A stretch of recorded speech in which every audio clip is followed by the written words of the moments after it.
Nós vamos dar sequência, né, à nossa Escola do Espírito. O tema da aula de hoje é o Espírito Santo na vida do crente. Conhecendo, né, conhecendo sua pessoa, sua obra e sua atuação. E nós temos como o texto base, né, o texto-chave dessa aula, João, capítulo 14, versículo 16 até o 17, onde está escrito assim: Eu rogarei ao Pai, e ele vos dará outro consolador, para que fique convosco para sempre, o Espírito da verdade. Glória a Deus. Então, o Espírito Santo, ele é o outro consolador. Por que outro consolador? Porque quando Jesus esteve aqui na terra, ele era o consolador, né, dos sofredores, ele era o consolador dos homens. Foi ele que consolou aquela mulher que estava em prantos por causa do filho dela que havia falecido, né, a viúva, lá na cidade de Naim.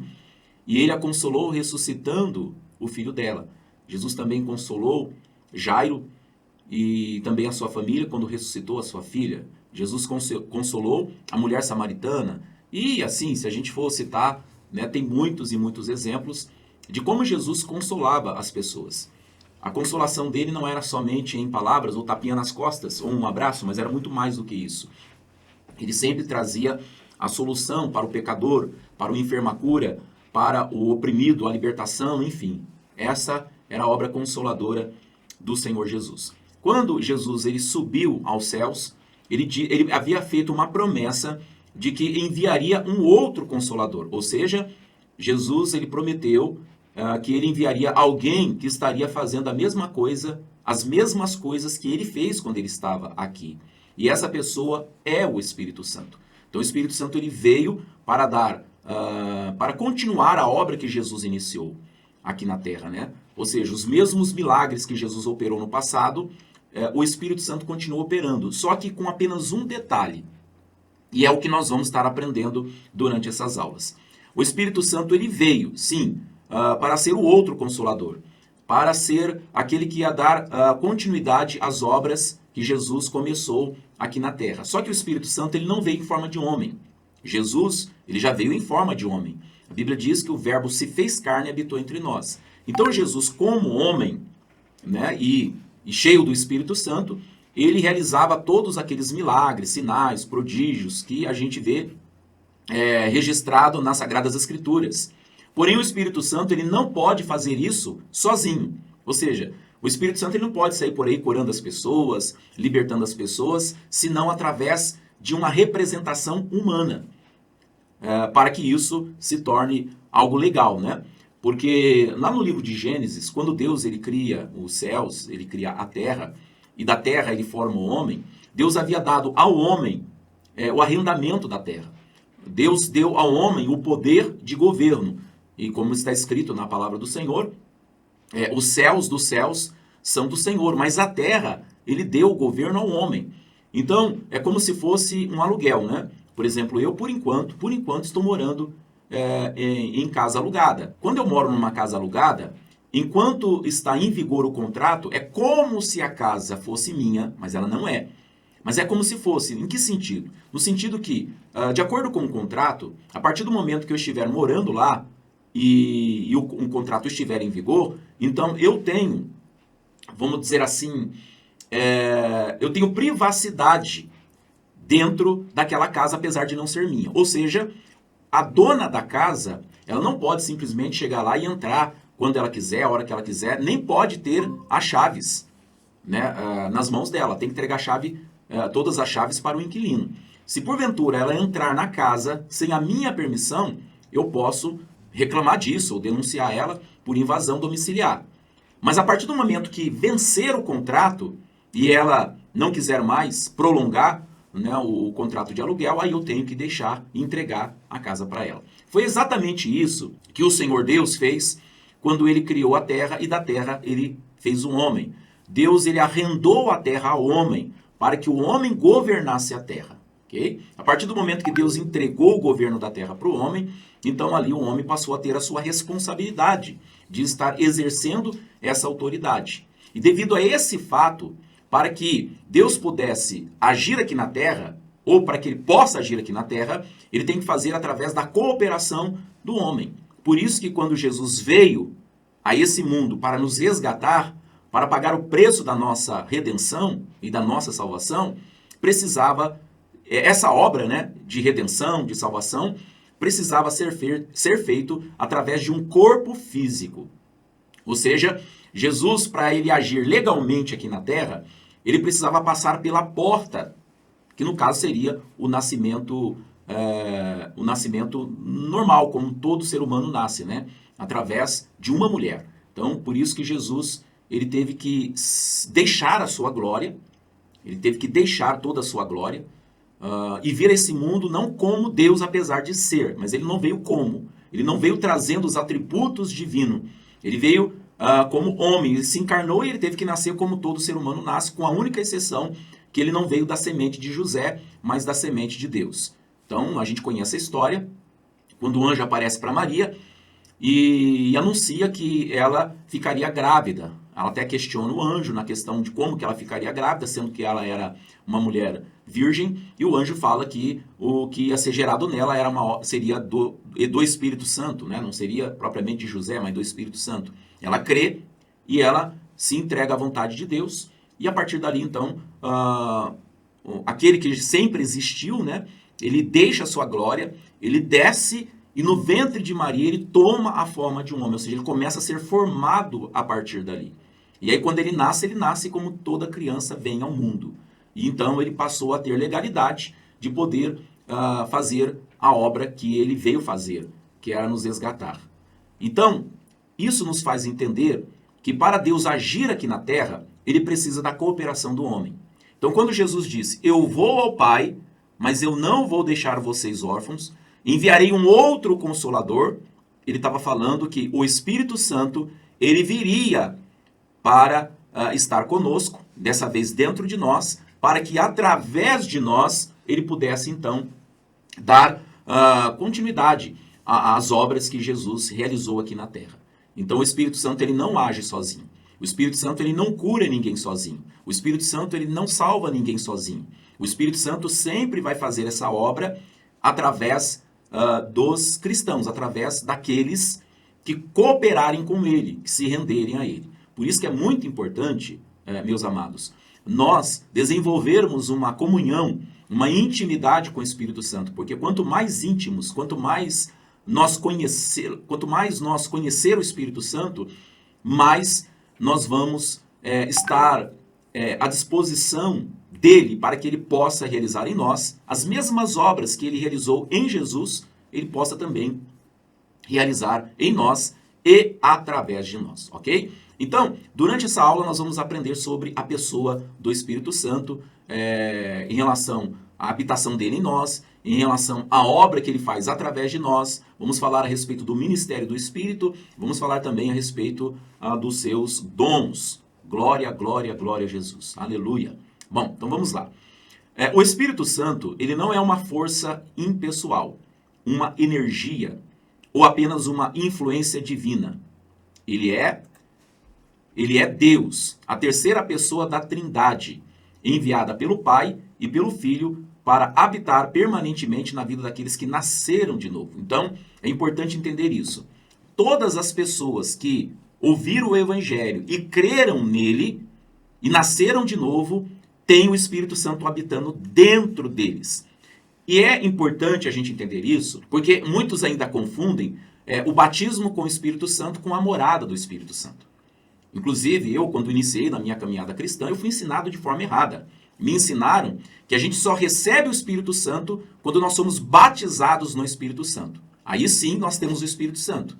Enquanto nós não somos batizados no Espírito Santo, nós não temos o Espírito Santo. Esse ensinamento é totalmente antibíblico. É um erro ensinar isso. Bom, eu quero provar para vocês nas Sagradas Escrituras que o Espírito Santo ele não vem sobre o crente para habitar, né, somente quando ele é batizado com o Espírito Santo. Não. Se a gente pegar aqui o Evangelho de João, nós vamos observar isso. Quando Jesus ele completou a sua obra de redenção, morrendo na cruz, ressuscitando, subindo ao céu, oferecendo o sangue dele para a remissão dos nossos pecados.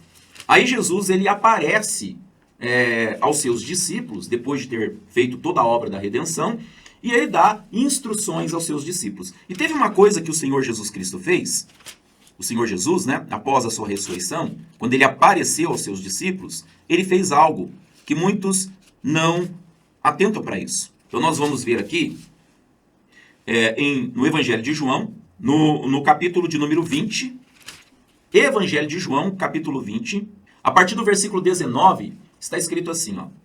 Ao cair da tarde, daquele primeiro dia da semana, estando os discípulos reunidos às portas trancadas, por medo dos judeus, Jesus entrou, pôs-se no meio deles e disse. Olha, quando a Bíblia diz que Jesus entrou, ele não entrou pelas portas, porque a palavra está dizendo que as portas estavam trancadas. Como que ele entrou? Ele atravessou a parede, né? Ele já estava com o seu corpo glorificado, né? Então, o corpo dele não estava mais restrito à matéria, a tempo, espaço.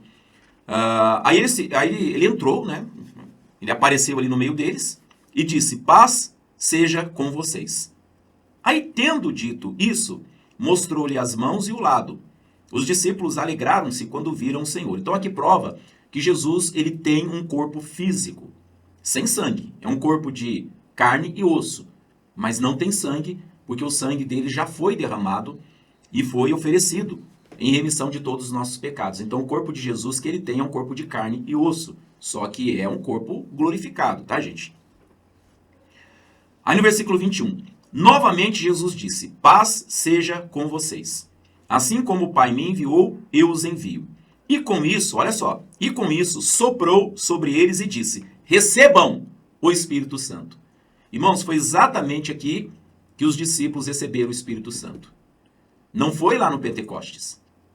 Foi antes do Pentecostes, quando Jesus ainda estava aqui na terra, antes dele ascender aos céus, antes dele subir, ele deu a eles o Espírito Santo. Ele soprou e ele disse, recebam o Espírito Santo. Naquele momento, o Espírito Santo entrou neles, nos discípulos, para fazer habitação.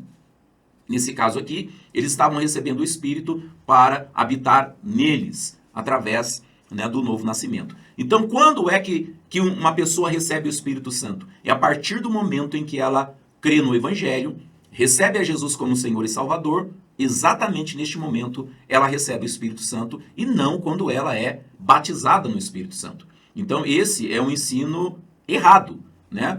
Quando as pessoas elas pensam que ela só recebe o Espírito Santo quando alguém põe as mãos, ou o pastor faz um apelo para quem quer ser batizado com o Espírito Santo, aí a pessoa vai lá na frente, aí ela, né, começa a falar em línguas, e ela acha que a partir dali ela tem o Espírito Santo. Eu fui ensinado assim no começo. Eu achava que eu não tinha o Espírito Santo até que eu fosse batizado no Espírito Santo. Até que eu aprendi a verdade e eu vi que não.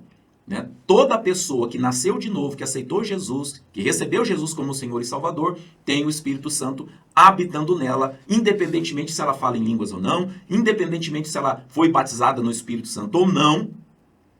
Como a gente costuma dizer no nosso português, né? Uma coisa é uma coisa, outra coisa é outra coisa. Ok? Então, receber o Espírito Santo é uma coisa. Receber o batismo no Espírito Santo é uma outra coisa totalmente diferente. Uma de outra, né? E eu estou provando aqui para vocês. Então, quando é que os discípulos receberam o Espírito Santo, a pessoa do Espírito Santo? Quando Jesus soprou sobre eles e disse recebeu o Espírito Santo. E veja que nessa ocasião aqui, não aconteceu nada de extraordinário. Eles não falaram em línguas, não veio fogo do céu, não teve nada de extraordinário. Eles simplesmente receberam o Espírito Santo para fazer neles morada. Aí, Jesus então sobe aos céus, mas ele fez uma promessa antes de subir aos céus. Jesus tinha feito uma promessa para eles, que está aqui no livro de Atos, no capítulo 1, no versículo de número 8. 7 e 8, né? Ele lhes respondeu, não compete a vocês saber os tempos ou as datas que o Pai estabeleceu pela sua própria autoridade, mas receberão poder, olha só, receberão não o Espírito Santo, porque eles já haviam recebido, mas Jesus disse, mas vocês receberão poder, quando o Espírito Santo descer sobre vocês. Então, presta atenção nisso, gente. Primeiro Jesus disse, vocês vão receber o quê? O poder, não o Espírito Santo, mas o poder do Espírito Santo, quando ele vier sobre vocês. Então o Espírito Santo, irmãos, ele tem duas funções importantes na vida de um crente. A primeira é a habitação. É quando o Espírito Santo vem habitar no crente, quando ele nasce de novo, quando ele se torna uma nova criatura, o Espírito Santo vem para fazer nele morada. Passamos a ser o templo do Espírito Santo. Então ele vem e habita ali no nosso espírito, amalgamado. Ok? Então, o Espírito Santo primeiro ele vem para habitar. E quando a Bíblia diz que ele vem sobre, significa que ele não está do lado de fora. Quando a palavra diz sobre, significa que ele vem dar poder. Ele vem dar cobertura, unção, para que esse crente, debaixo do poder do Espírito Santo, realize a obra do Pai. Ok? E é exatamente isso que Jesus disse. Ó. Mas vocês receberão poder quando o Espírito Santo, que já habita em vocês, descer sobre vocês. E serão minhas testemunhas em Jerusalém, toda a Judéia e Samaria, até os confins da terra. Então, o batismo do Espírito Santo não é receber o Espírito Santo. O batismo no Espírito Santo é quando o Espírito Santo vem sobre para conceder poder. E aí, no livro de Atos, no capítulo 2, nós vemos que aquela experiência que eles tiveram, quando Jesus sopra sobre eles e diz, receber o Espírito Santo, é diferente dessa.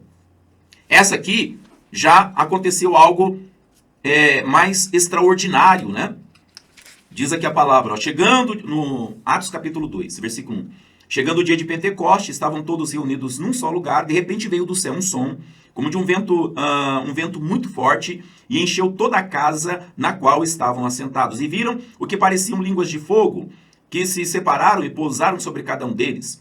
Aí diz, todos ficaram cheios do Espírito Santo e começaram a falar noutras línguas, conforme o Espírito Santo os capacitava. E essas coisas que aconteceram aqui em Atos 2, não aconteceu lá em João. Né? Por quê? Porque lá eles estavam recebendo a pessoa do Espírito Santo para fazer neles morada, isso para sempre. Aqui, o Espírito Santo, que já habitava neles, veio sobre eles para conceder-lhes poder, capacidade para realizar a obra do Pai. Então entenda isso, gente. Todos nós que estamos em Cristo Jesus, nós já temos o Espírito Santo habitando em nós. O mesmo Espírito Santo que habita em nós, também ele pode vir sobre nós, quando assim ele desejar, para nos dar capacidade, para nos dar poder, para nos dar habilidades sobrenaturais para realizar a obra do Pai.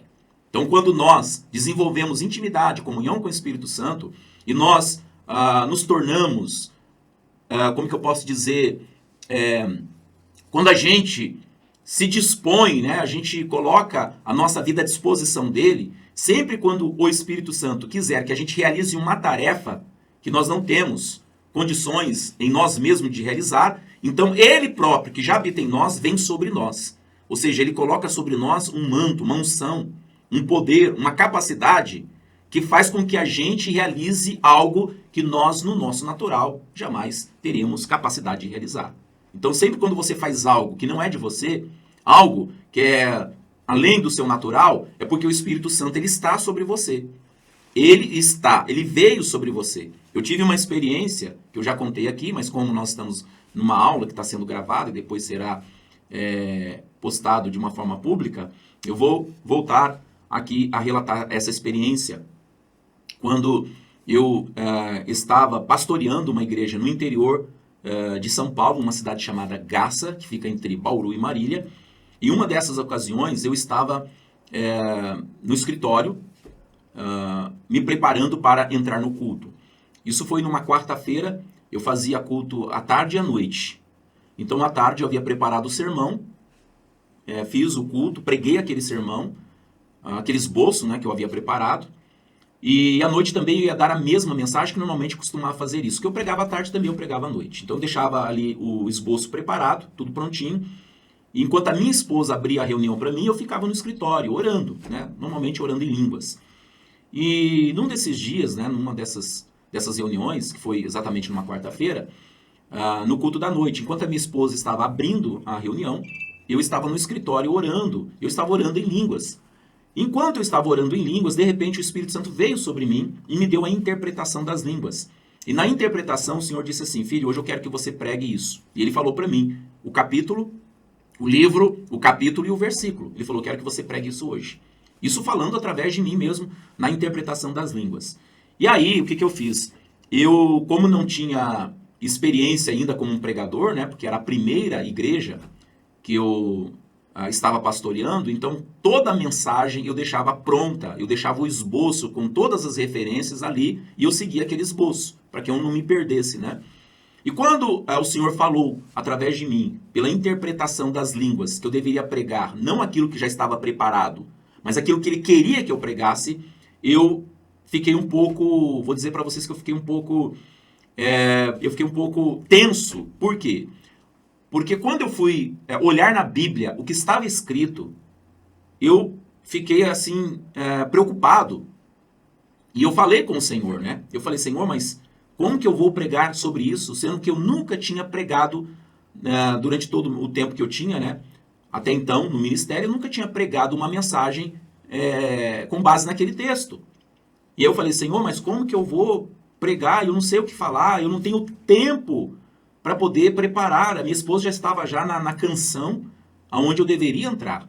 E aí eu voltei a orar novamente em línguas e orei poucas palavras em línguas e já saiu novamente a palavra que era para eu pregar exatamente aquele texto. E até que chegou um momento em que eu tinha que tomar uma decisão. Ou pregaria aquele esboço, aquela mensagem que já estava pronta, ou aquilo que o Senhor havia dito. Mas aí, o que eu fiz? Eu fui orar mais um pouco pedindo ao Senhor que Ele me desse uma confirmação. E quando eu pedi a confirmação, aí Ele falou comigo por meio das línguas, com interpretação, dizendo assim, creia, você é dirigido, creia. Foi aí então que eu resolvi acreditar, mas eu fui com um pouco de tensão ainda. Chegando lá, a minha esposa passou o microfone para mim, eu fiz uma oração, pedi para o povo que sentasse. Quando o povo sentou, eu ainda estava ali para tomar uma decisão naquele exato momento, porque eu levei o esboço comigo. Eu falei assim, se acontecer alguma coisa, eu não quero passar vergonha, aí eu vou pro meu esboço, né? Mas aí, irmãos, eu decidi obedecer. Aí eu falei para as pessoas abrirem a Bíblia no texto que o Senhor havia falado, e quando eu li aquele texto, aí o Espírito Santo veio sobre mim. Porque eu confiei nele, obedeci, mesmo que eu tivesse ali um pouco tenso, mas quando eu obedeci, lendo aquele texto que ele havia dito para mim, que era o texto que ele queria que eu pregasse, então ele veio sobre. Aí o que aconteceu quando o Espírito Santo veio sobre mim? Irmãos, eu fui tomado de um poder, de algo assim que não tem como explicar. Eu tive a sensação como se tivesse algo caindo sobre mim assim, ó, e descendo até a ponta dos meus pés. Eu senti um fogo, gente, um calor, mas não é um calor assim natural, algo sobrenatural. E uma ousadia, porque a partir do momento em que o Espírito Santo veio sobre mim, diante de Deus, todas as palavras que saíram da minha boca, eu não sei quanto tempo eu fiquei ali pregando, eu imagino, eu não sei, eu não lembro muito bem, mas eu creio que deveria ter sido uns 40, 50 minutos, foi uma pregação que eu comecei a falar, desde o início até o final da pregação, tudo que eu falei era como se não tivesse sido eu, é como se tivesse sido o Espírito Santo através de mim. E realmente foi, porque as palavras foram formadas no meu espírito e fluíam pela minha boca, como Jesus havia dito, e fluirão do seu interior rios de água viva. Enquanto o Espírito Santo estava sobre mim, ele estava me capacitando a pregar. Tudo que eu falei, gente, tudo que eu falei não passou pela minha mente. Foi fluindo, fui falando. E foi algo tão poderoso que a igreja que eu fazia parte era uma igreja que tem, né, durante o culto, o pastor ele não gosta que ninguém converse durante a mensagem. Então, por exemplo, quando o pastor está trazendo a palavra, tem que estar todo mundo em silêncio. Então, não é uma igreja em que, quando o pastor está pregando, as pessoas ficam dando glória, aleluia. Não. Nessa igreja que eu fiz parte, não era assim, não. Durante a oração, podia fazer o que quiser, dar glória, aleluia, não tem problema. Mas durante a mensagem, todos têm que estar em silêncio absoluto. E se alguém ficasse com um burburinho, o pastor já chamava atenção, mandava o obreiro. Falava, obreiro, ó, vai lá. Mas naquele dia em que o Espírito Santo veio sobre mim, a palavra foi tão carregada de poder, foi tão poderosa a palavra, que a igreja virou tipo uma Assembleia de Deus, tipo uma Deus e Amor, sabe? As pessoas começavam a dar glória, Ou seja, foi um avivamento ali naquele culto. A igreja ficou transformada, irreconhecível, né? Ninguém conseguiu ficar em silêncio. Todo mundo dava glória a Deus. Todo mundo pulava de alegria, porque foi uma mensagem muito impactante. Então, o que aconteceu naquele momento? O Espírito Santo, que já habitava em mim, ele veio sobre mim e me capacitou, colocando sobre mim uma unção que me deu a ousadia, a inspiração de falar, de pregar a palavra do Senhor daquela forma, daquela maneira.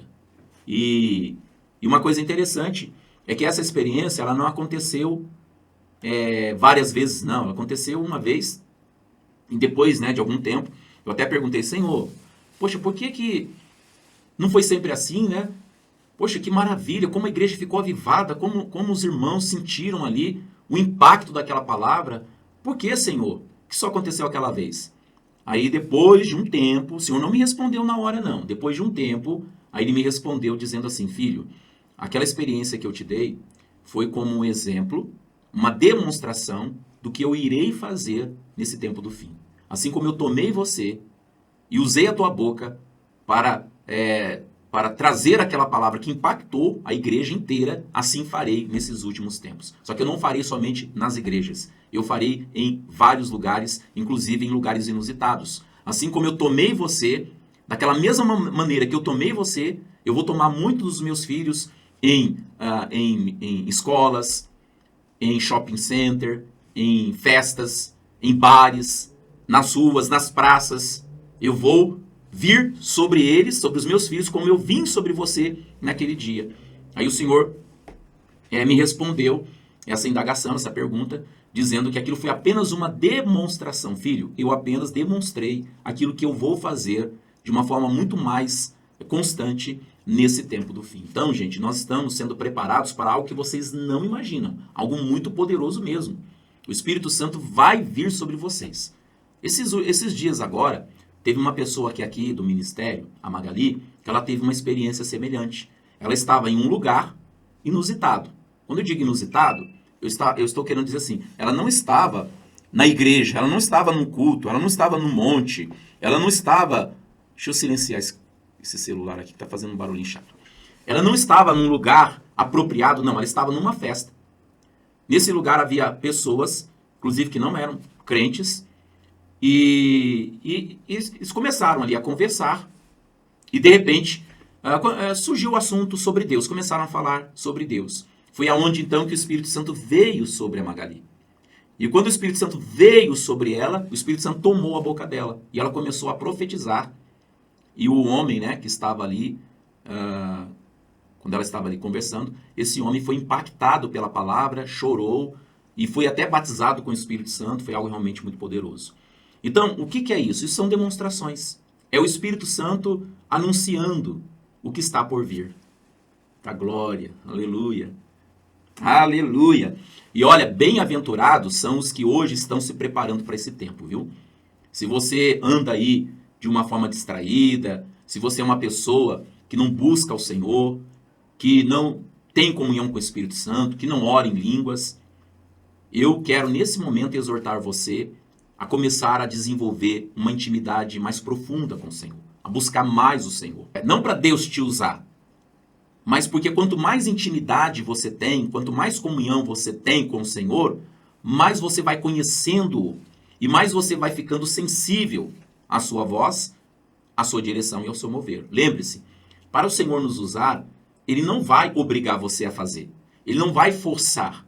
Tanto é que nas experiências que eu tive, em que o Espírito Santo me tomou, não foi algo assim que eu perdi o controle, que eu fiquei assim, dominado pelo Espírito Santo de tal maneira que eu não... Não. Todas as experiências que eu tive de apoderamento, que não foi só essa, tem outras que eu vou contar posteriormente, né, durante a aula, eu vou estar contando. Todas essas experiências que eu tive, em que o Espírito Santo se apoderou de mim, que ele veio sobre mim, ele não me deu... ele não veio sobre mim de uma maneira que eu perdesse os sentidos ou perdesse a consciência.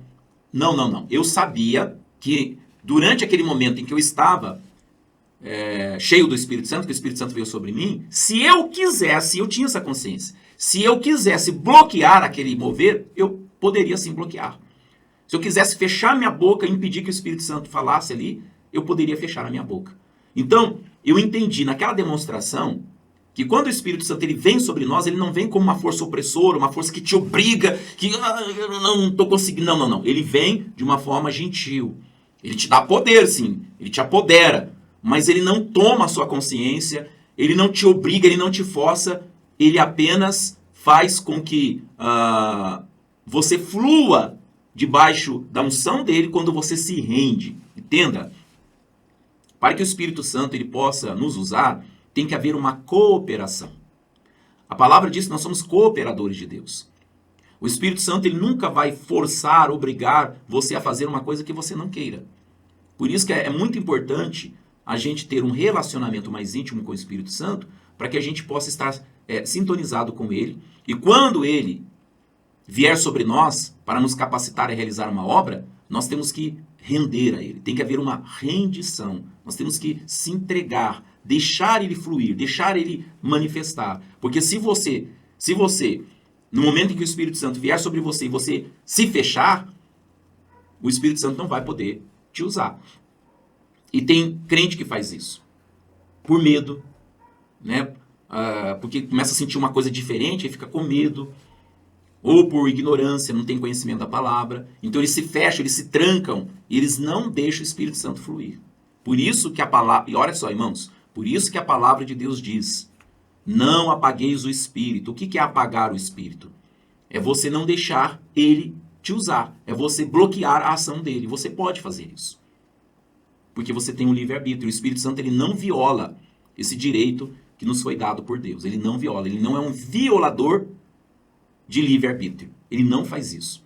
Se você não se render, ele não vai poder operar através de você, se você não se render. Tem que haver uma cooperação. Ele é o Senhor, sim, ele é o Senhor. Mas ele não é um Senhor dominador, que vem e te domina independentemente se você quer ou não. Não, ele quer a sua cooperação. Ele quer a sua rendição. Que você se sujeite a ele. A partir do momento que você se sujeitar, então ele vai poder te usar da maneira como ele quer. Mas tem que haver uma rendição. Então, prosseguindo aqui. O Espírito Santo não é uma força impessoal, ele é uma pessoa, né? O Espírito Santo não é uma força impessoal, uma energia ou apenas uma influência divina. Ele é Deus, ele é a terceira pessoa da Trindade, enviado pelo Pai e pelo Filho para habitar permanentemente na vida daqueles que nasceram de novo. Na nova aliança, o Espírito Santo não apenas visita pessoas, como acontecia em alguns momentos do Antigo Testamento, mas ele passa a morar no interior do crente, conduzindo-o diariamente à vontade de Deus. Esta aula mostrará sua missão, sua presença, seu poder e como devemos viver em comunhão com ele. Amém? Então vamos lá. Primeira coisa, o Espírito Santo ele é o Consolador prometido por Jesus. A gente já leu, né, esse texto base, lá de João capítulo 14, versículo 16 e 17, onde Jesus promete enviar um outro Consolador. A palavra Consolador no grego é Paráclitos. Paráclitos é alguém que permanece eternamente, né? Então a palavra grega Paráclitos significa Consolador, advogado, auxiliador, intercessor, conselheiro. Então o Espírito Santo ele é tudo isso no crente, habitando no crente. Ele é o Consolador, ele é o advogado, ele é o auxiliador, ele é o intercessor, ele é o conselheiro, enfim, né? E todas essas palavras no grego é Paráclitos, né? Então o Espírito Santo ele veio para continuar a obra de Cristo no coração da igreja. Por isso, meus amados, que o Senhor Jesus disse no Evangelho de João, no capítulo 14, no versículo 12, quando Jesus disse assim, ó: Digo a verdade, aquele que crê em mim fará também as obras que tenho realizado. Fará coisas ainda maiores do que essas, porque eu estou indo para o Pai.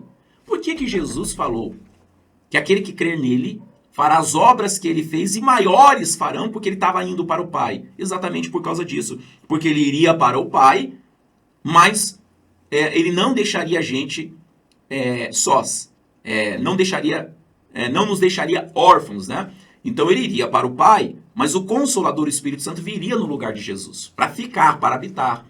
Por isso que ele disse, quem crer em mim fará as obras que eu faço e maiores do que essas farão. Porque assim como Jesus, que realizou as obras do Pai pelo poder do Espírito Santo, nós também, de igual modo, vamos realizar a obra do Pai pelo mesmo poder com que Jesus realizou. Toda a obra que Jesus Cristo fez, ele fez pelo poder do Espírito Santo. Tanto é a prova disso, que antes de Jesus receber o Espírito Santo após o batismo nas águas, ele não fez milagre algum. Porque o primeiro milagre registrado nas Sagradas Escrituras, lá em João capítulo 2, foi quando ele transformou a água em vinho, ele só fez depois que o Espírito Santo veio sobre ele. Então, até mesmo Jesus, na sua humanidade, ele não pôde fazer obra nenhuma, milagre nenhum, enquanto o Espírito Santo não viesse sobre ele, para capacitá-lo a fazer aquelas obras.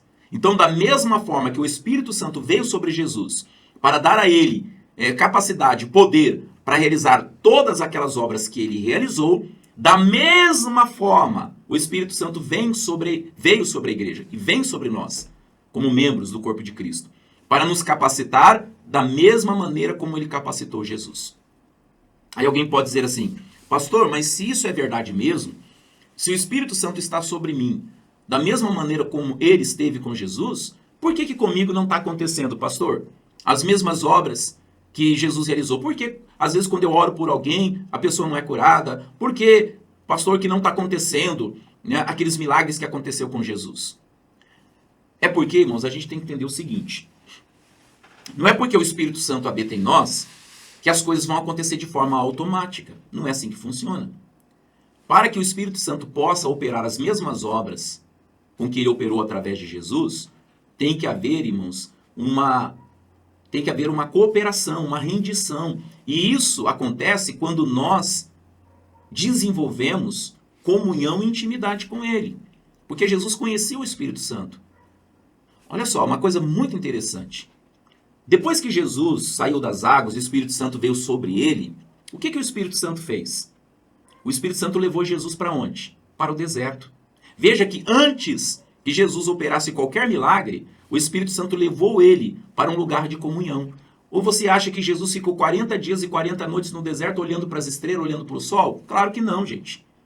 A Bíblia diz que ele foi levado pelo Espírito. E durante aqueles 40 dias, certamente, ele esteve em comunhão com o Senhor. O Senhor que havia descido do céu para estar habitando nele. Ah, mas a palavra diz, pastor, que Jesus foi levado pelo Espírito ao deserto para ser tentado pelo diabo. Mas você acha que o diabo ficou os 40 dias, os 40 noites tentando ele? Não, ele veio em um momento específico para tentar, mas ele não ficou ali 40 dias e 40 noites ali tentando Jesus, claro que não. Ou seja, durante o período que Jesus passou no deserto, aquela comunhão que ele teve com o Espírito Santo foi essencial para que ele pudesse resistir à tentação. Okay? E também para que ele pudesse dar início à obra que ele realizaria, né?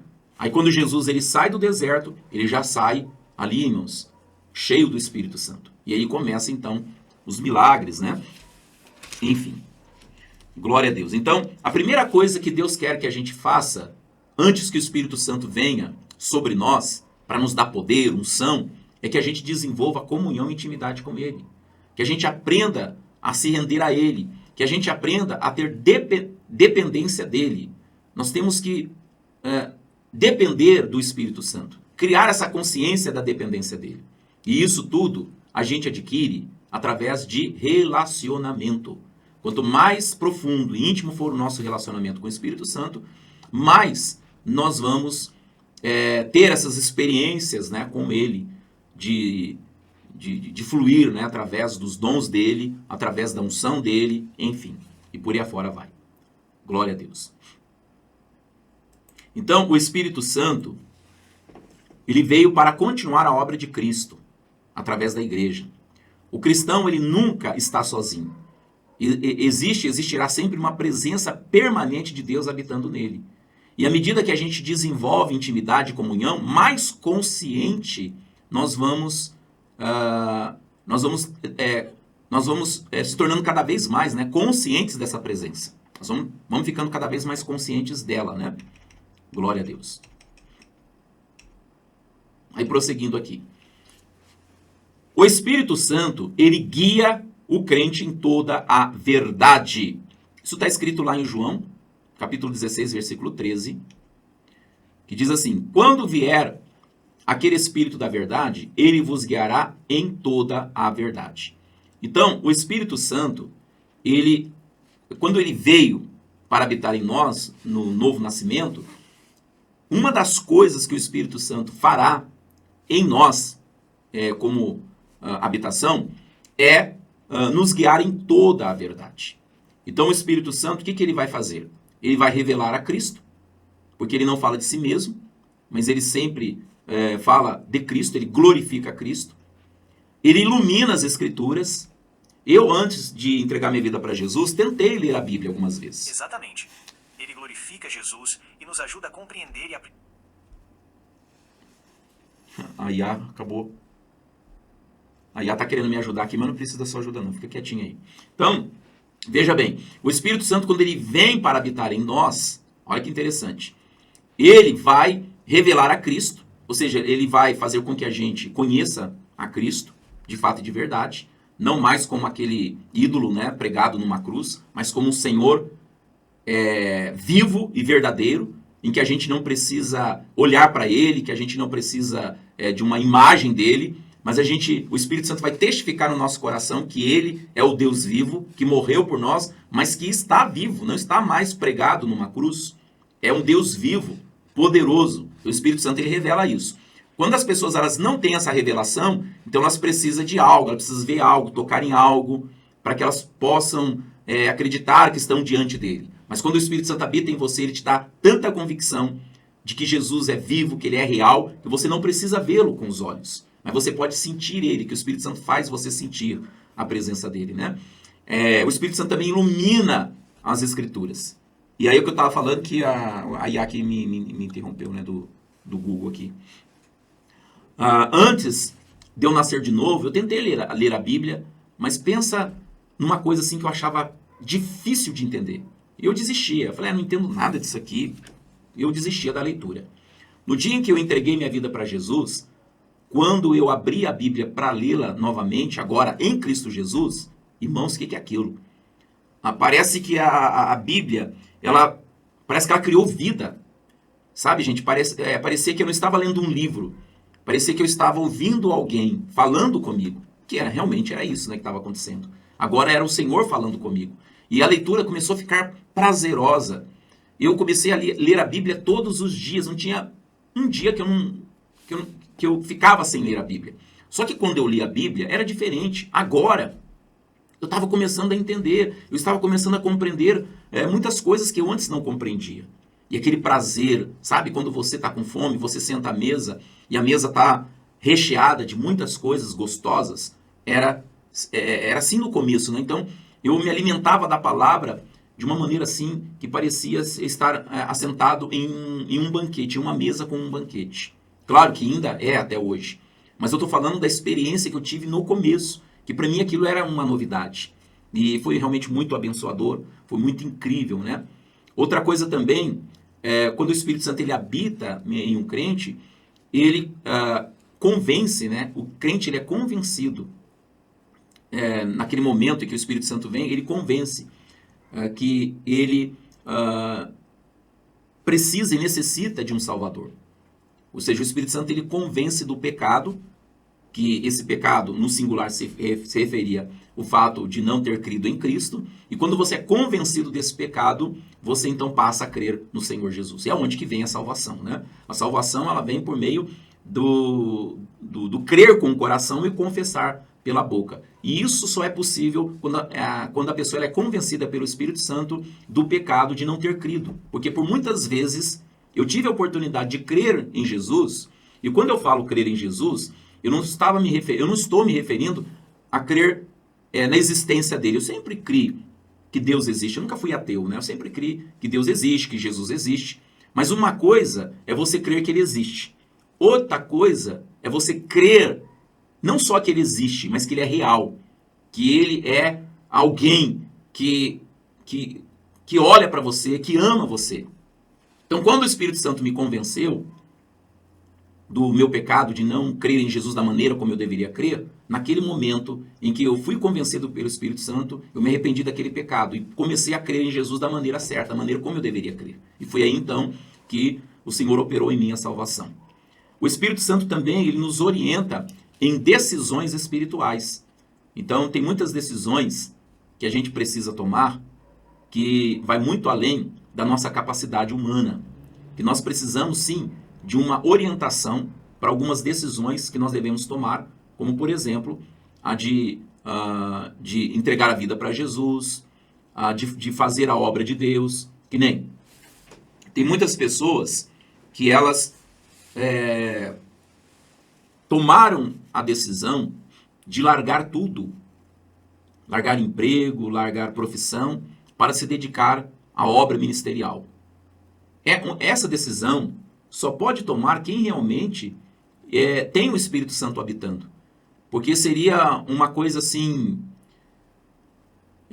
seria uma loucura, né? Uma pessoa largar emprego, largar profissão, o qual ela se dedicou durante anos para se dedicar só ao ministério, como hoje nós vemos muitos pregadores, pastores, que eram formados, né, em administração, em advocacia, em direito, formado na medicina, e que abandonaram toda aquela carga que eles adquiriram durante anos para se dedicar somente à mensagem, à palavra. Como, por exemplo, Saulo, né? A Bíblia diz que ele era um homem formado, ele tinha muito estudo, ele tinha muita teologia, ele era um homem muito culto, e quando ele teve aquela experiência com Jesus, ele abandonou tudo aquilo para se dedicar à pregação do evangelho, para ser perseguido, ameaçado, né? Então, é isso que acontece. Tem certas decisões espirituais que somente é capaz de tomar essas decisões através do Espírito Santo. É o Espírito Santo que coloca esse desejo no coração. Eu lembro quando eu me converti aos 19 anos de idade, o Espírito Santo ele começou a agir na minha vida muito cedo, né? Eu entreguei minha vida para Jesus em abril de 1989. Fui batizado no Espírito Santo no mesmo mês. Fui batizado nas águas em julho de 89. Quando foi outubro de 89, começou a queimar, a arder dentro de mim um desejo muito grande de me dedicar 100% à obra do Senhor. Eu lembro que naquele tempo eu fazia parte, né, de uma igreja denominacional onde aqueles que se dedicavam ao ministério, quando eram solteiros, não tinham salário. E eu lembro que quando eu fui falar com o pastor, né, que eu estava com um desejo muito grande de me dedicar 100% à obra, o pastor ele falou exatamente comigo. Ele falou assim: irmão, você tem um emprego, você tem o seu trabalho. Se você largar tudo para fazer a obra, não pensa você que a igreja vai te pagar um salário. A igreja só paga salário para pastores que já estão ordenados, pastores ordenados, aí sim recebe salário. Porque a igreja agora não tem condições de manter uma pessoa na obra por causa do programa de televisão que tinha e tal. E aí quando o pastor falou isso para mim, olha só como a obra de Deus. Era para eu, naquele momento, ter deixado de lado essa ideia, né? Quer saber de uma coisa? Então, se é assim, então... Mas, irmãos, pelo contrário, quando o pastor falou para mim que se eu deixasse o emprego e viesse para o ministério, eu não ia receber um centavo. Eu ia viver totalmente pela fé. E quando ele falou isso para mim, me acendeu mais ainda o desejo, a chama, né, viva do desejo de fazer a obra, de me entregar totalmente à obra. Por quê? Porque o desejo era maior do que dinheiro. Eu não estava querendo deixar o emprego para poder ter um salário na igreja. Não, o que eu queria era estar à disposição da obra. Independentemente do que ia acontecer comigo, se eu ia ser sustentado ou não, aquilo não me importava. Aliás, eu nem pensava nisso. O desejo que estava no meu coração era fazer a obra. Eu sabia também que se eu tomasse essa decisão, inclusive o pastor falou isso para mim, ele falou assim: e os seus pais? O que eles vão pensar? Apesar que eu já era maior de idade, né? Então eu não precisava da autorização deles, só precisava, né, comunicar a eles. Mas nem isso fez com que eu ficasse ali, né, pensando tal. Não. Eu simplesmente, ou seja, quanto mais desafios o pastor colocava diante de mim em relação a essa decisão, mais o desejo crescia de tomar essa decisão. Foi o que eu fiz, gente. Foi exatamente isso que eu fiz. Eu deixei o emprego, deixei a casa dos meus pais, eles não concordaram, principalmente o meu pai, né? Mas eu peguei a minha trouxinha lá, peguei a minha roupa e fui para a obra em tempo integral. Claro que depois que eu fiz isso, Deus ele nunca deixou eu ter necessidade de nada, ele sempre supriu as minhas necessidades, mas passei por muitas situações assim bem difíceis, como o próprio pastor havia me alertado, e eu estava consciente disso, mas o Senhor me sustentou e tem me sustentado até os dias de hoje. Né? Então, não foi uma decisão que eu tomei com base em interesses, mas em um desejo que o Espírito Santo colocou em mim. Foi o Espírito Santo que acendeu essa chama em mim. Né? E eu simplesmente respondi a isso, né? Glória a Deus. Continuando aqui, deixa eu ver quanto tempo já passou, 1 hora. Vamos falar mais um pouco aqui. Bom, então o Espírito Santo ele revela a Cristo. A gente passa a conhecer a Cristo como uma pessoa, como alguém que é vivo, não morto, alguém poderoso, alguém gracioso. Ele ilumina as Escrituras, ou seja, você começa a ler a Bíblia, você começa a ter entendimento. Até o Antigo Testamento, ele dá luz, né? O Espírito Santo ele ilumina o Antigo Testamento. E você começa a ler e ele começa a te mostrar coisas profundas ali, né? Ele convence do pecado. Isso acontece no momento que a gente está tendo um encontro com Cristo, né? Ele orienta decisões espirituais e ele ensina também a vontade de Deus. Para a gente andar de acordo com a vontade de Deus, a gente precisa aprender com o Espírito Santo. E o Espírito Santo ele vai nos ensinando na palavra a vontade de Deus. Então, pela palavra, a gente vai conhecendo a vontade, né, de Deus. E ele nunca contradiz a palavra inspirada. Isso é um fato. Então, o Espírito Santo, ele sempre vai nos conduzir dentro da palavra. Ele nunca vai contradizer a palavra. Então, quando você acha que está sentindo algum desejo que você possa pensar ser do Espírito Santo, você tem que colocar ali diante da palavra esse desejo e ver se não há contradição. Se houver contradição, é um desejo seu. Porque o Espírito Santo nunca vai te guiar ou nunca vai te conduzir em algo que é contraditório à sua palavra. Isso é um fato, gente. É um fato. Que nem alguns casos que a gente ouve falar por aí, né, que são casos absurdos, quando a pessoa ela é guiada mais pela sua carne. E, por exemplo, quando ela... Eu já vi casos assim, tá? Durante esse tempo que eu tenho de ministério. Por exemplo, uma moça se apaixonar por um rapaz e ela começar a falar, né, pro rapaz que o Espírito Santo falou que ele é o homem da vida dela. Eu lembro numa cidade onde eu pastoreei, uma cidade chamada São José dos Pinhais, que era vizinha ali de Curitiba, e tinha uma irmã que ela se apaixonou pelo pastor, que outrora estava ali, né? Eu fui para São José dos Pinhais no lugar desse pastor, esse pastor foi para uma outra cidade. E ali tinha uma irmã, que era inclusive obreira da igreja, e ela era apaixonada por esse pastor. E ela disse que estava orando e que o Espírito Santo havia revelado que ela seria a esposa dele. Aí ouvindo isso. Inclusive ela havia até sonhado, sonhado não, ela disse que estava orando e ela teve uma visão dela vestida de noiva e casada com esse pastor. Ela entendeu que ela tinha que comprar o vestido de noiva, né, já deixar pronto, porque ela seria a esposa dele. E ela ficou nessa ilusão. E aí o tempo foi passando. Aí esse pastor, quando ele foi transferido para uma outra cidade, ele conheceu uma jovem, no qual ele se apaixonou por ela, e eles se casaram e estão casados até hoje. E a outra lá ficou naquela ilusão, né? Então, esse é o perigo. Quando as pessoas, elas pensam, né, que é uma direção de Deus, mas elas estão sendo guiadas pela paixão, por um sentimento. Então ela estava tão apaixonada pelo pastor que ela achava que era da vontade de Deus, que Deus tinha revelado para ela que ela seria esposa dele. Na verdade, aquela direção não era de Deus, não era do Espírito Santo. Era uma decisão da carne dela, da paixão dela, do sentimento dela. Não tinha nada a ver com o Espírito Santo. Mas ela se deixou ser enganada por esse sentimento da carne, por essa paixão da carne, né? Então, é aí que está o perigo. Se ela tivesse ido à palavra, ela poderia não ter caído nesse engano. Porque a palavra de Deus diz que nós temos, irmãos, que nós temos livre-arbítrio. Né? Ela não poderia, de maneira alguma, achar que, independentemente da vontade do pastor, ela seria a esposa dele. E não é bem assim que funciona. Ela gostava dele porque ela estava apaixonada, mas ele nunca sentiu nada por ela. E não é porque ela pensou que Deus falou que ele casaria com ela, independentemente se ele concordasse ou não. Então estaria ali violando um livre-arbítrio. Né? Deus não ia forçar o pastor a gostar dela, não ia forçar o pastor a casar com ela só porque ela achou que era da vontade de Deus que ela seria a esposa dele. Então, infelizmente, tem, sabe, essas coisas por aí. E não é assim que funciona, né? Não é assim que funciona.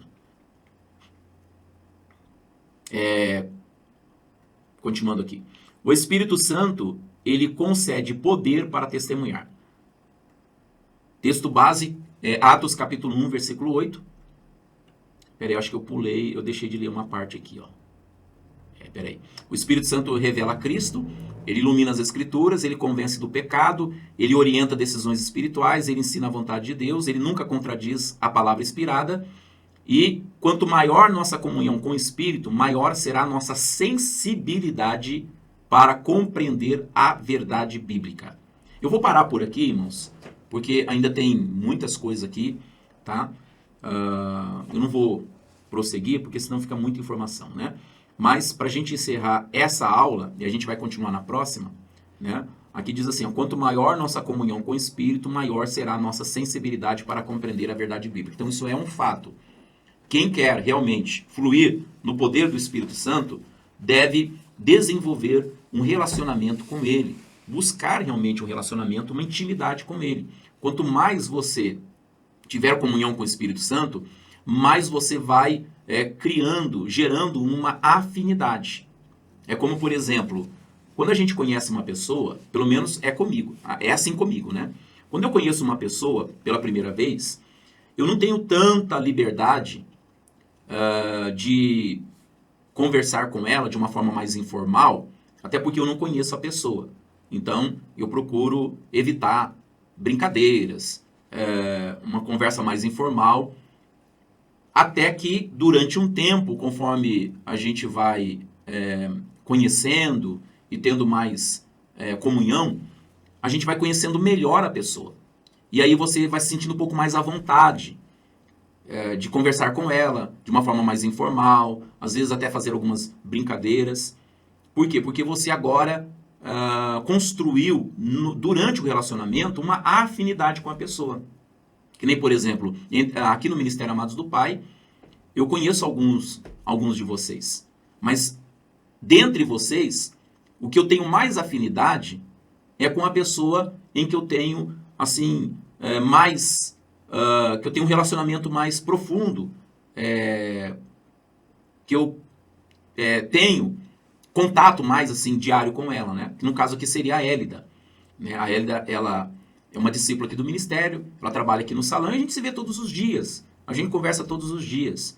Na primeira vez que eu conheci a Hélida, eu não tinha hoje a afinidade que eu tenho com ela.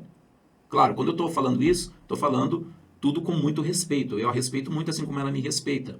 Mas hoje eu tenho mais liberdade de conversar com ela. Às vezes, quando a gente faz alguma brincadeira, tudo brincadeira sadia, eu faço sem medo de ofendê-la ou dela me ofender. Por quê? Porque ela já me conhece melhor, eu a conheço melhor. Então, criou-se entre nós um laço de amizade e de confiança maior do que era no começo. Então, hoje eu sei, por exemplo, que se eu fizer alguma brincadeira, né, com ela não vai ficar ofendida comigo e ela também não vai, eu não vou ficar ofendido com ela, porque a gente já se conhece, a gente criou uma afinidade. É uma amizade onde eu sei que agora eu posso ser um pouco mais assim, informal, né, com ela, do que quando eu conheci ela da primeira vez. Na primeira vez, né, eu era muito formal, e à medida que o tempo foi passando, a gente foi se conhecendo, vai se criando uma certa afinidade, né, sem perder o respeito, evidentemente que não, né. E louvado seja Deus por isso, porque quando a gente conhece melhor a pessoa, a gente sente mais à vontade, né? A gente tem maior prazer de estar ali, né? Numa conversa, né? A confiança aumenta, a gente passa a ter mais confiança, isso é muito bom, é muito bom. Com a pessoa do Espírito Santo é a mesma coisa. Quando a gente conhece o Espírito Santo, né? E aí é que tá, né? Algumas pessoas podem pensar assim, pastor, mas eu tenho dificuldade de ter essa comunhão com o Espírito Santo porque não é a mesma coisa quando a gente tem um amigo que a gente vê, que a gente pode olhar nos olhos. O Espírito Santo a gente não vê. A gente não sente toda hora, né, a presença dele. Então é meio estranho você falar com alguém que você não está vendo, que você não está sentindo. Eu sei disso. Mas veja bem, independentemente se a gente vê ou sente o Espírito Santo, ele é real. Ele é uma pessoa real. E eu posso dizer e afirmar para vocês que ele é muito mais real do que as pessoas que a gente tem mais contato, que a gente tem mais comunhão. Ele é muito mais real. E ele é uma pessoa muito mais presente, aliás, não é que ele é muito mais presente, ele é sempre presente. Ele está sempre conosco. Já um amigo, uma amiga, já não está presente em nossas vidas como o Espírito Santo está. O Espírito Santo, ele está 24 horas. Agora, alguém que a gente vê com os olhos, nem sempre está 24 horas, nem o nosso próprio cônjuge. A minha esposa, por exemplo, agora ela não está aqui. Ela está lá no trabalho dela, eu estou aqui. E a gente se vê só à noite, quando ela volta do trabalho, eu volto também do meu, é que a gente se vê, conversa. Mas o Espírito Santo não. O Espírito Santo está conosco em todo o tempo, em toda situação, em toda circunstância. Ele está conosco sempre, 24 horas por dia. Até quando a gente está dormindo, ele está lá com a gente. E ele não está dormindo, ele está acordado. Então, quando a gente entende isso, que o Espírito Santo é uma pessoa e que ele está em nós, ele habita em nós o tempo todo, e que ele é uma pessoa como qualquer outra pessoa que a gente pode ver, ouvir, ele é uma pessoa também que vê, que ouve. Então, quando a gente desenvolve essa consciência, a gente começa a desenvolver também uma comunhão com ele. Quando a gente crê que ele é o que a palavra diz que ele é alguém, que ele é uma pessoa, ele não é uma força ativa, ele não é uma névoa. Não, ele é alguém, ele é uma pessoa, ele fala. A Bíblia diz que ele entristece, que ele guia, que ele dirige, que ele orienta. Então ele é uma pessoa. Então a gente precisa crer nisso. E a partir do momento que você começa a crer com o seu coração que o Espírito Santo é alguém, que ele é uma pessoa, então quando você começa a falar com ele, mesmo que você não veja, mesmo que você não sinta, ele está te ouvindo tão perfeitamente como qualquer outra pessoa que está junto com você está te ouvindo. Assim como vocês estão me ouvindo agora nessa sala. O Espírito Santo te ouve de uma forma clara, ele entende e ele também responde. Só que muitas vezes o que acontece? A maneira como o Espírito Santo ele se relaciona, ele se comunica conosco, é diferente da maneira como a gente se relaciona com as pessoas. Por quê? Vou explicar. Quando a gente está tendo ali uma conversa, uma comunhão com alguém que a gente ouve, a gente usa as faculdades físicas. Então você usa a boca para falar, os ouvidos para ouvir, as mãos para gesticular. Então a gente se comunica com alguém através dessas faculdades físicas. A diferença é que com o Espírito Santo, a gente deve usar as faculdades espirituais. Ou seja, em que sentido que eu estou falando? Eu estou falando que quando o Espírito Santo ele quer falar com a gente não vai ouvi-lo da mesma forma como a gente ouve alguém que está falando, que nem vocês estão me ouvindo com esses ouvidos, ok? No caso do Espírito Santo, a gente não vai ouvir ele com esses ouvidos. Nós não vamos vê-lo com esses olhos. Nós podemos falar com essa boca, mas nós não podemos ouvir com esse ouvido e nem vê-lo com esses olhos. Mas não significa que, se a gente não está ouvindo com esses ouvidos e não está vendo com esses olhos, não significa que ele é menos real. Não, ele é muito mais real. E para a gente poder ouvi-lo da maneira como se deve ouvir o Espírito Santo, isso a gente precisa desenvolver, que é a audição espiritual, ou seja, a gente precisa aprender a ouvi-lo no nosso interior. E para isso existem alguns exercícios, existem alguns exercícios espirituais que a gente tem que fazer. Por exemplo, como que o Senhor me ensinou a ficar um pouco mais sensível à sua voz? O Espírito Santo ele criou um ambiente propício para que eu desenvolvesse essa audição espiritual. Porque durante muitos anos eu fiz parte de uma denominação onde lá só se ensinava a fazer a obra, culto praticamente todo dia, atividades, tem que estar em plena atividade e tal. E quando você está muito agitado, fazendo muita coisa, ainda que seja para o Senhor, você não desenvolve essa intimidade com o Espírito Santo, porque você não para ouvir. Nós não paramos para ter um tempo de silêncio. E eu era assim, eu era uma pessoa que fui ensinado a sempre ter que fazer. Tem que fazer, sempre em atividade, até que o Espírito Santo ele me tirou desse lugar, né, de agitação, onde tinha cobrança, que você tinha que fazer para dar resultado, para agradar a Deus. Ele me tirou. E ele me colocou num lugar onde ali eu ia ser ensinado por ele a ouvi-lo. Quando o Espírito Santo ele me colocou em um local de trabalho, que era o mercado, em um turno, onde depois das 9 horas da noite, né, das 21 horas, até a 1h30 da madrugada, que era ali o período onde eu ficava sozinho dentro daquele lugar enorme, e aquele silêncio, e eu ficava bem tranquilo, bem à vontade no meu trabalho, e eu passava ali aquelas horas todinha orando em línguas, fazendo ali o meu trabalho, que não exigia muito da minha atenção, porque era um trabalho bem fácil de fazer, e eu ficava orando em línguas e ouvindo louvores, ouvindo mensagens, num silêncio, e foi ali no silêncio, naquele lugar, que o Espírito Santo começou a me ensinar a como ouvi-lo, como desenvolver essa audição espiritual. Porque o Espírito Santo se ouve com o ouvido do Espírito, não com esse ouvido aqui, é com o ouvido do Espírito, é com a audição espiritual.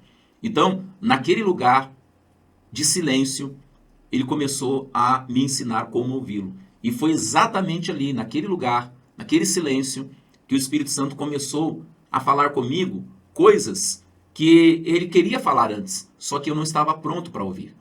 Ou seja, tinha muito barulho, muita distração.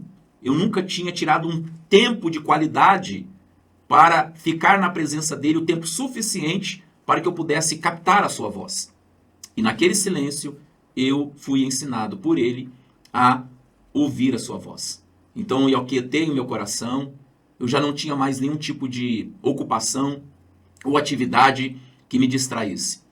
E aí o Espírito Santo, e assim, não foi da noite para o dia, tá?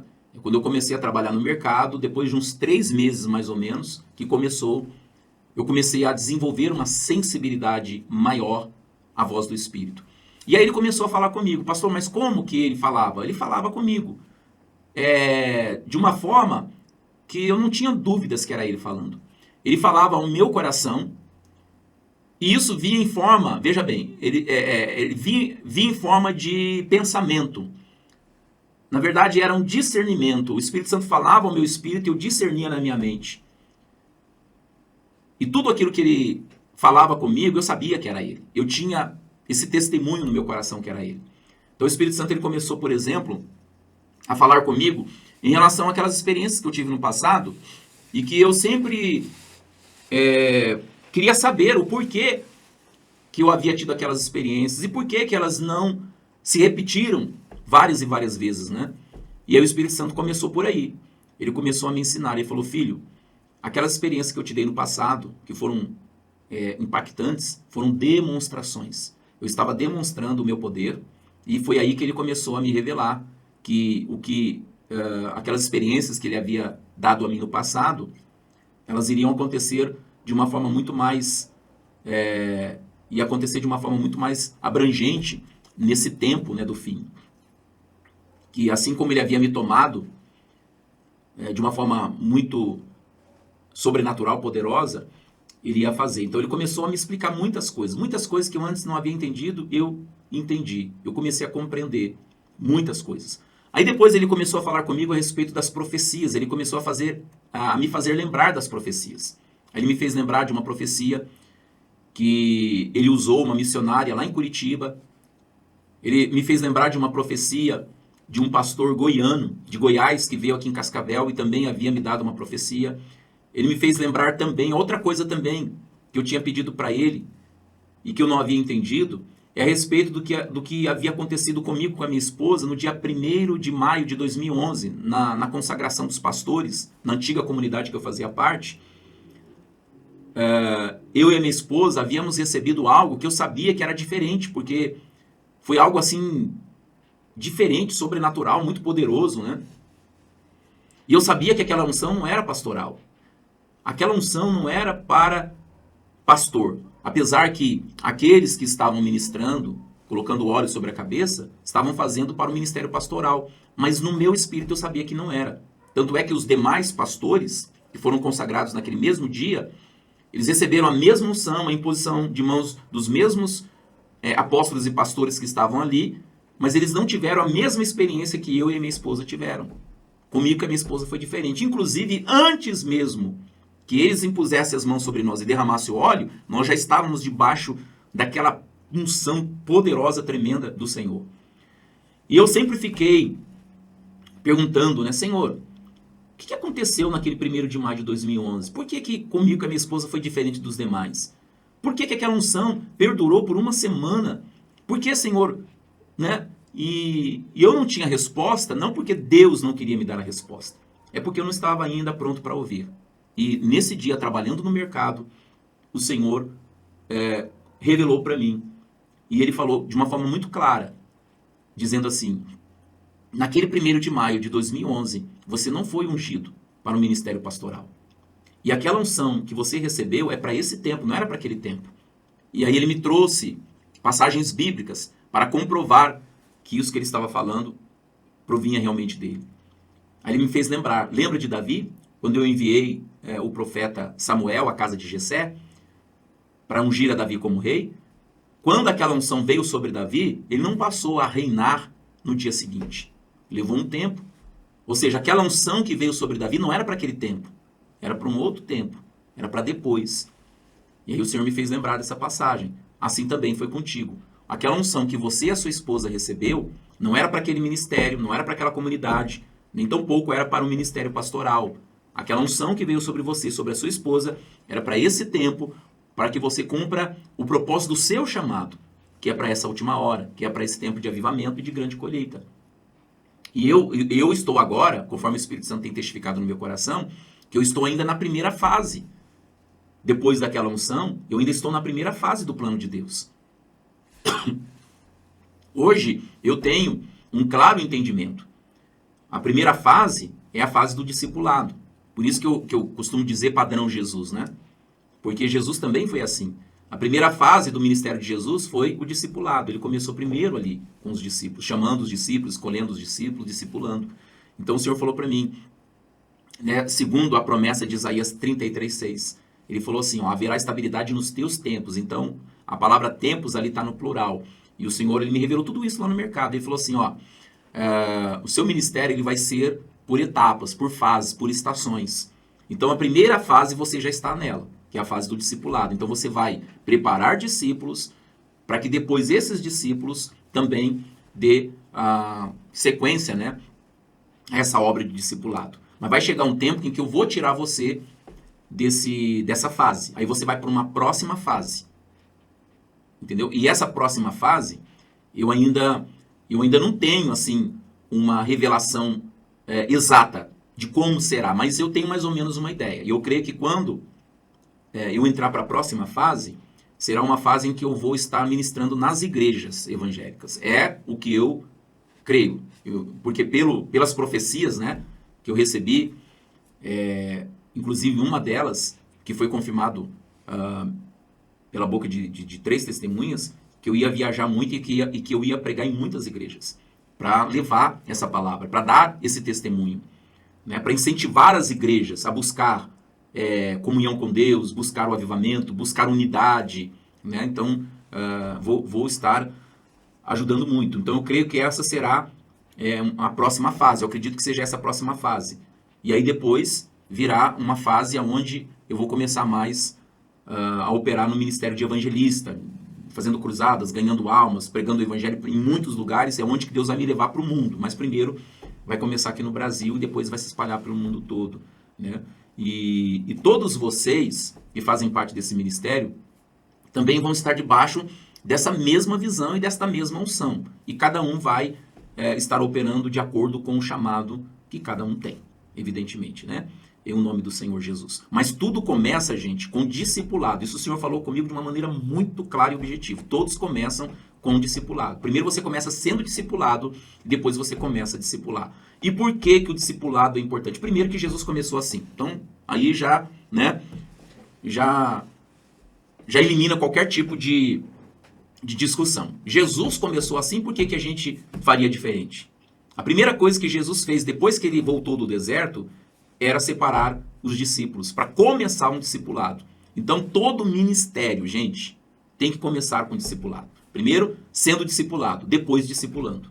Porque essa é a maneira mais segura, é a maneira que realmente as pessoas vão crescendo, vão aprendendo. O discipulado, ele é essencial. Aliás, o discipulado, ele é uma das comissões que Jesus deu a nós como igreja.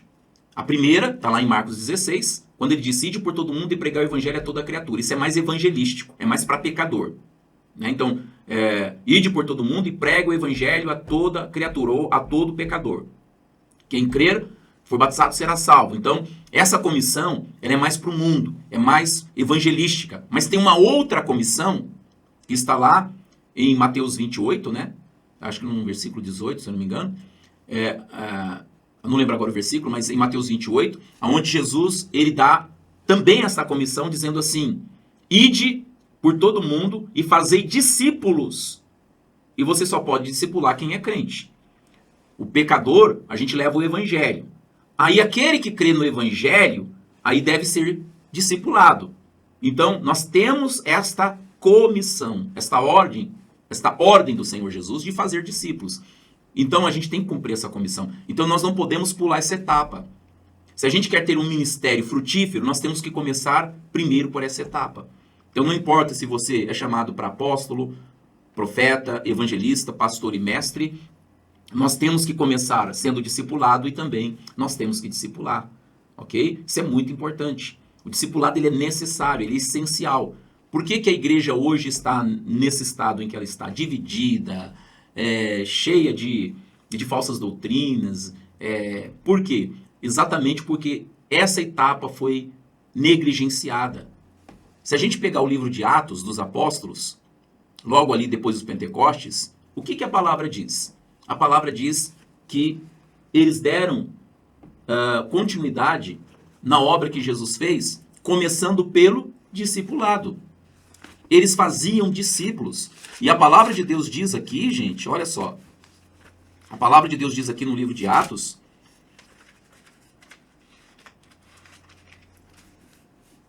No livro de Atos, no capítulo... Deixa eu pegar aqui. No capítulo... acho que no capítulo 4...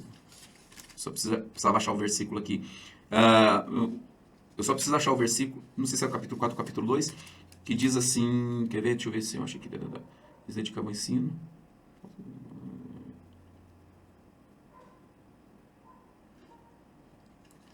Eu não estou achando agora o versículo, onde está escrito assim, que crescia o número de discípulos.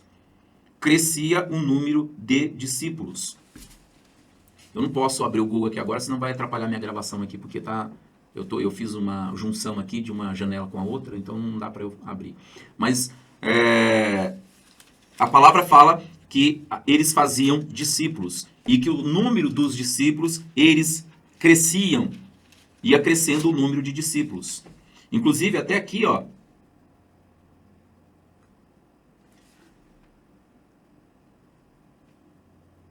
Até aqui fala a respeito... Né? Por exemplo, aqui ó, o título, né? Aí tem um título aqui, ó, dizendo assim, os discípulos repartem os seus bens. Então, eles eram chamados de discípulos. No começo, eram chamados de discípulos. Então, para alguém crescer de uma forma saudável, ele precisa se envolver com o discipulado. Aí, quando a pessoa ela cresce, ela amadurece, ela chega numa certa maturidade que ela está pronta para agora discipular outros. E é assim que a igreja cresce de forma saudável, através do discipulado.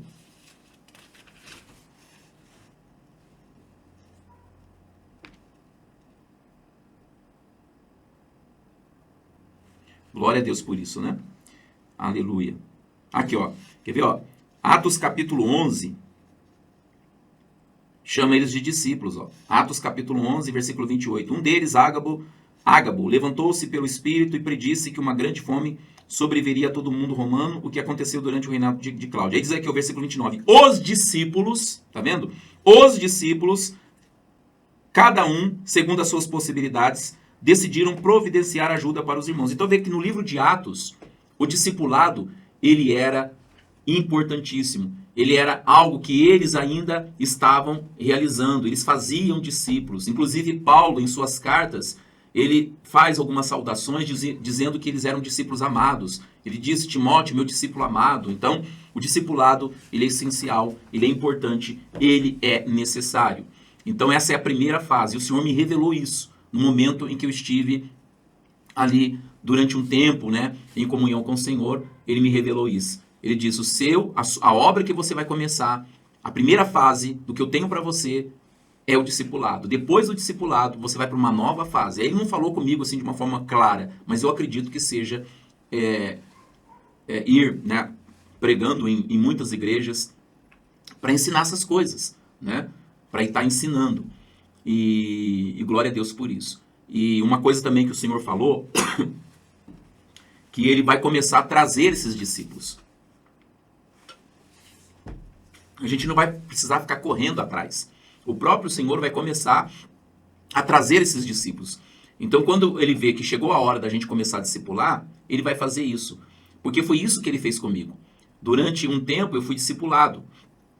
Quando eu já estava pronto, aí o Senhor falou comigo.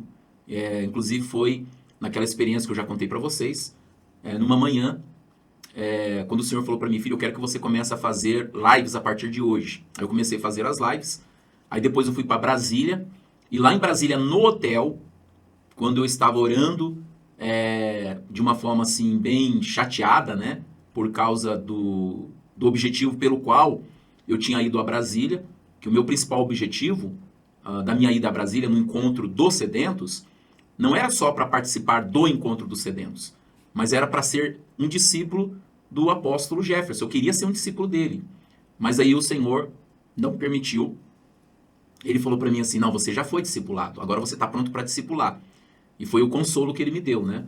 Ele falou, quando você voltar para Cascavel, você vai iniciar um discipulado e eu vou trazer os discípulos para você. Inclusive, né, vocês já sabem, quando eu fiz a minha primeira live, que eu achava que ia estar ali pelo menos umas 50 pessoas logo de primeira, e que não deu nem 10, aí o Senhor falou comigo também de uma forma muito clara. Ele falou para mim assim, não atenta para números, porque eu não vou te dar espectadores, eu vou te dar discípulos. E foi realmente o que aconteceu, porque a partir dali o canal ele não cresceu mais, né? Ele sempre manteve nesse número. Por quê? Porque um discipulado ele é muito mais eficaz quando ele é feito com um grupo pequeno, com grupos pequenos, do que com multidões. Por exemplo, quando Jesus esteve aqui na Terra, ele tinha multidões que seguiam ele. Mas dessas multidões, quantos é que realmente permaneceram até o fim? Apenas 120. Né? Inclusive, a palavra até fala lá em João capítulo 6, que muitos dos discípulos abandonaram ele, por causa do discurso que ele havia feito. Então isso prova que um discipulado, para ele realmente ser funcional, ter muita gente no discipulado, ele não se torna tão eficiente. Mas quando o grupo é pequeno, o discipulador, ele poderá dar mais atenção, né? Se reunir mais vezes, ele vai poder fazer um discipulado de melhor qualidade, que é o que está acontecendo aqui no Ministério Amados do Pai. Ou seja, até hoje, durante esse tempo, o Senhor não permitiu que viesse muitas pessoas, mas que permanecesse somente aqueles a quem Ele havia chamado e que entenderam, né, essa visão e que tem permanecido, que são vocês. Então, com vocês, eu já posso dar mais atenção, eu posso dar mais... fazer um discipulado de melhor qualidade, como eu estou procurando fazer, e que está dando resultado. A gente vê aí, né, que vocês estão crescendo, que vocês estão desenvolvendo, e que vocês já estão quase prontos para vocês também entrarem numa próxima fase aí, no nome de Jesus. Ó. Ok? Glória a Deus. Então, é isso. Perguntas, irmãos? Dúvidas? Fiquem à vontade, tá? Se alguém tem alguma pergunta para fazer, alguma dúvida, alguma coisa que você queira. Pastor, ficou uma coisa aí que eu não entendi, ou alguma dúvida que eu gostaria que o senhor esclarecesse. Irmãos, não tenham timidez, não tenham vergonha. Inclusive, quando eu estou dando a aula, eu não vejo vocês em nenhum chat, tá? Por dois motivos. Primeiro, para não perder a concentração. E segundo, porque como eu faço uma montagem aqui que vocês não veem, vocês vão ver na gravação. Eu faço uma montagem aqui que eu junto duas janelas. Então, fica somente a minha imagem e no lugar onde vocês aparecem o chat, fica o texto, né? O esboço, onde eu me guio para poder dar a aula. Então, eu não consigo ver, não consigo ver mensagem nenhuma. Então, aí nesse caso, o que vocês fazem? Vocês anotem, se tiver alguma dúvida durante a aula, para vocês perguntarem depois. Aí depois da aula a gente tem esse tempo, onde vocês podem perguntar se ficou alguma coisa, alguma dúvida, ok? Não sejam tímidos, pode perguntar, gente. Aqui eu quero que vocês assimilem o máximo, tá? Apesar que essa aula está gravada, vocês vão poder rever quantas vezes vocês quiserem, que eu acho que eu aconselho vocês a fazerem, né? Para que vocês possam assimilar bem nessas aulas. É muito importante isso. Tudo o que eu hoje tenho de conhecimento foi por dedicação. Eu sempre fui muito dedicado ao aprendizado da palavra. No começo eu lia muitos livros. Hoje eu não sou muito de ler, eu sou mais de ouvir. Hoje eu prefiro mais ouvir do que ler. Mas no começo, irmãos, eu lia praticamente... terminava um livro, já lia outro, terminava, já lia outro. Eu não parava. A leitura de livros era constante, era direto. Principalmente os livros do Kenneth Hagin. Aqueles livros do Kenneth Hagin, eu li praticamente quase todos. Principalmente aqueles que falam a respeito de vários assuntos, né? Mas principalmente os que falam de ministério, de unção, de dons espirituais, do Espírito Santo. Os livros do Benihim, eu li, né? Bom Dia Espírito Santo, Bem-vindo Espírito Santo, A Unção, que é um livro também muito tremendo. Eu li muitos livros também do Paul Manchu, Mais do que Números, A Quarta Dimensão, A Oração, a Chave para o Avivamento, né? Li muitos livros também de outros pregadores, Otmani, enfim, muitos livros. Então, sempre fui muito dedicado ao estudo. Então, isso é muito bom, porque você vai crescendo. Tem alguns livros também que eu me arrependi de ter lido. Né? Hoje, graças a Deus, pelo conhecimento que eu tenho, hoje eu sou muito seletivo. Tem alguns livros que fez mais mal para mim do que bem. E que eu não aconselho ninguém a ler. Né? Alguns livros aí que... Meu Pai do céu. Só Jesus na causa. Mas eu li muitos livros bons. Muitos livros edificantes. Louvado seja Deus por isso, né? E a gente também tem que ter esse cuidado, né? Então você tem que ser seletivo com aquilo que você lê, com aquilo que você ouve. Que você pode estar ingerindo uma comida que pode não fazer muito bem para você. Muito boa aula, pastor. Nossa, pastor. Muito. Depois eu vou assistir de novo. Muito bom mesmo. Muito bom mesmo. Amém. Glória a Deus. Eu gosto, irmãos, mais de dar aula presencial. Presencial eu desenvolvo mais. Assim, online, não é muito da minha praia, vamos dizer, né? Mas presencialmente eu amo, gosto muito.